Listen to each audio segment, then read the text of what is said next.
किसान भाइयों नमस्कार। आज हम चर्चा करेंगे सरसों में लगने वाली बीमारियों की। तापक्रम की अधिकता से सरसों में जो पहला सिंचाई का आपने पहली सिंचाई दी है उस समय बहुत सी ऐसी बीमारियां थी जो हम पहचानते भी नहीं है। इसलिए हमें हमेशा फसल की निगरानी रखते रहना चाहिए।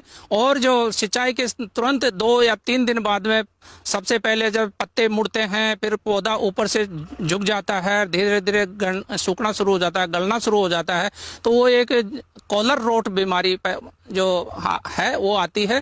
और ये ओकेजनली आती है, कभी कभार आती है।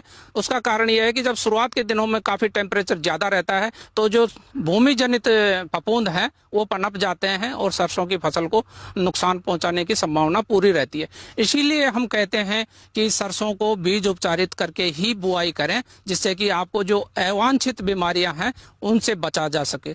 तो अगर सिंचाई के तुरंत बाद में आपका जो कॉलर रोट बीमारी आ जाता है तो आपको तुरंत निगरानी रखनी है। और जो पौधे रोगग्रसित आपको दिखाई दे रहे हैं, जो मुरझाए हुए दिखाई दे रहे हैं, उनको तुरंत अविलंब हटाएं और उस जो जहां से उखाड़ते हैं उस जगह आप कार्बेंडाजिम दवाई का छिड़काव करें, जिससे वो बीमारी आपके खेत में फैले नहीं।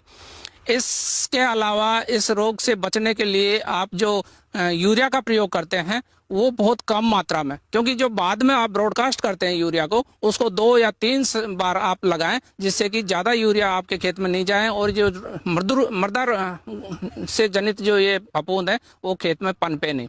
फिर भी मैं ये सलाह दूंगा कि आप जो यूरिया छिड़कते हो बहुत कम मात्रा में यूरिया छिड़कें और उसमें बाविस्टीन जो कार्बेंडाजिम दवाई है वो यूरिया में ही मिला लें, जो कि वो खेत में पहुंच जाए और इस तरह के जो रोग हैं वो आपके खेत में नहीं पनप सके। और